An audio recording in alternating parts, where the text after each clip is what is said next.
दोस्तों, एनडीए की सरकार भी बन गई और नरेंद्र मोदी तीसरी बार प्रधानमंत्री भी बन गए। शपथ ग्रहण हो गई और तमाम मंत्रियों ने भी शपथ ली। लेकिन क्या आपको लगता है कि यह सरकार जो है तीसरी बार जो प्रधानमंत्री बने हैं नरेंद्र मोदी, क्या 10 साल जैसे राज किया उन्होंने, आगे का राज भी ऐसे ही होगा? क्या जिस तरीके से अभी तक भाजपा अपनी रणनीति पे काम करती रही है, देश के लिए जो भी कदम उठाए हैं, क्या उसी तरह आगे का भी कदम होगा या 10 साल बाद ये चीज़ें बदल जाएँगी? निश्चित तौर पे अगर मुझसे आप पूछेंगे तो मेरा जवाब हाँ होगा, क्योंकि पहले जैसा कुछ नहीं है। पहले जनता ने इतना जनादेश दिया था कि शायद एनडीए तो था लेकिन किसी के समर्थन की ज़रूरत नहीं थी, क्योंकि पूर्ण बहुमत था बीजेपी के पास, पीएम मोदी के पास। और कह सकते हैं मोदी सरकार या मोदी के नाम पे सारी चीज़ें हो रही थी, चल भी रही थी। भले एनडीए में तमाम दल शामिल थे, लेकिन ये है कि आमतौर पे जो चीज़ें हो रही थी वो प्रधानमंत्री या भारतीय जनता पार्टी या कह सकते हैं कि उनके पास बहुमत था, तो इसलिए जो है किसी का उसमें इंटरफेयर नहीं था। लेकिन क्या आपको लगता है कि अब की बार जहां नीतीश और चंद्रबाबू नायडू के सहारे सरकार खड़ी है, क्योंकि 240 जो सीट मिली थी भारतीय जनता पार्टी को, जिससे कि वो बहुमत से दूर रह गई और नीतीश कुमार और चंद्रबाबू नायडू जो है समर्थन में थे, एनडीए में थे, इसलिए सरकार बन गई। प्रधानमंत्री तीसरी बार बने नरेंद्र मोदी और शपथ भी ले ली। लेकिन अगर जानकारों की माने तो जानकारों का मानना है कि ये सरकार लंबे टाइम तक नहीं चलेगी।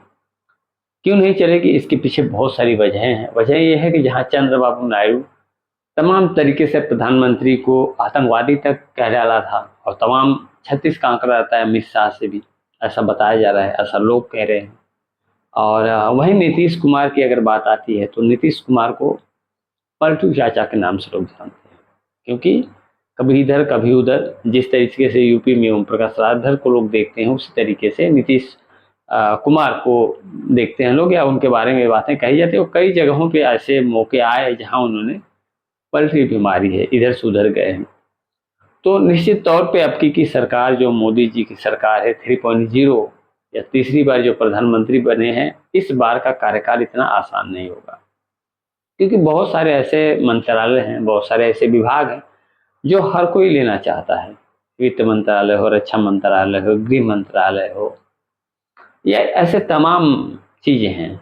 और जिस पे सबकी नजर है, चाहे वो चंद्रबाबू नायडू हों, चाहे नीतीश कुमार हों, भले ही अपने मुंह से वो कुछ ना कह रहे हों, लेकिन आप ये कह सकते हैं कि जहाँ चंद्रबाबू नायडू मुस्लिमों को आरक्षण देने के पक्ष में हैं, वहीं भारतीय जनता पार्टी की अगर बात करें तो आरक्षण को हटाने के चक्कर में थी। तो अब सोच लीजिए कि विपरीत कंडीशन है और दो लोग एक साथ हैं। और चंद्रबाबू नायडू अपने राज्य को विशेष राज्य का दर्जा भी दिलाने की कोशिश काफी दिनों से कर रहे हैं, लेकिन अभी तक नहीं मिला। और नीतीश कुमार की बात करें तो वही विशेष दर्जा बिहार को, और पलटी मारने का खतरा जो है हमेशा मोदी जी के ऊपर बना रहेगा, ये तो कन्फर्म है। तो कह सकते हैं आप कि दोनों लोगों के संबंध जो है एक दूसरे से सही नहीं है, या तीनों लोगों की अगर बात करें तो इस कंडीशन में होगा क्या? फिलहाल सरकार तो बन गई है और मंत्रियों को शपथ भी दिलवाई जा रही है। अब असली कहानी अब शुरू होने वाली है। अब जब मंत्रालय का बंटवारा होगा, किसको कौन सा मंत्रालय ज्यादा दिया जा रहा है, या नीतीश कुमार की क्या मांग है, चंद्रबाबू नायडू की क्या मांग है, अब ये मांगे जब सामने आएंगी तब कुछ साफ होगी तस्वीर कि क्या होने वाला है। और मुझे लगता है कि इसीलिए इंडिया गठबंधन के लोग जो है विपक्ष में बैठना पसंद किए, या उन्होंने शांत रहना पसंद किया। और अखिलेश यादव ने एक इंटरव्यू में कहा भी था कि जब जरूरत होगी, समय आएगा तो हम अपना काम करेंगे, एक्शन लेंगे। तो उनका इशारा भी यही था कि उनको सरकार बनाने देना है। ऐसा नहीं कि प्रधानमंत्री नरेंद्र मोदी जी को प्रधानमंत्री नहीं बनने देना चाहते हैं, वो बनने देना चाहते हैं, लेकिन उनको हो सकता है उनकी कोई स्ट्रेटेजी हो, कुछ आगे की रणनीति हो, तमाम चीजें हो। चुनाव में तो एक दूसरे को लोग भला बुरा कहते हैं, फिर समय आते वक्त कुर्सी का जब चक्कर आता है तो समझौता भी हो जाता है। कुर्सी के चक्कर में या पद के चक्कर में या लाभ के चक्कर में एक दूसरे से तलाक भी हो जाता है, ऐसा आप कह सकते हैं। तो ये चीजें छुपी नहीं हैं और कहीं न कहीं जब पूर्ण बहुमत नहीं है किसी पार्टी को, जनता ने ऐसा जनादेश दिया कि कोई जो है कि अपने अकेले दम पे सरकार नहीं बना सकता, ना तो मनमानी कर सकता। अब की बार तो विपक्ष भी बहुत मजबूत है। तो जनता के सवाल इसमें पूछे जाएँगे, जनता का इसमें फ़ायदा होने वाला है, लेकिन सरकार कितने दिन तक चलेगी, कितने दिन तक नहीं, ये कुछ कन्फर्म नहीं, क्योंकि कहीं मोदी या भारतीय जनता पार्टी के लोग चंद्रबाबू नायडू और नीतीश कुमार पर भरोसा नहीं कर पा रहे होंगे। हालाँकि नीतीश कुमार जी ने भले कह दिया कि हम कहीं नहीं जाएँगे, आपके साथ रहेंगे, लेकिन ये पॉलिटिक्स है।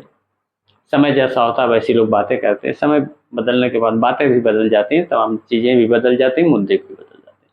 फिलहाल इस सरकार पे आप क्या कमेंट करना चाहते हैं? आपको क्या लगता है, नीतीश कुमार साथ में रहेंगे, चंद्रबाबू नायडू साथ में रहेंगे, उनकी क्या माँगें होंगी, या उनकी माँगें होंगी तो भारतीय जनता पार्टी या पीएम मोदी उनकी माँगों को मानेंगे? ये सरकार कितने दिनों तक आपके हिसाब से चलने वाली है? कमेंट में अपनी राय ज़रूर दीजिएगा। मिलते हैं नेक्स्ट वीक। जय हिंद।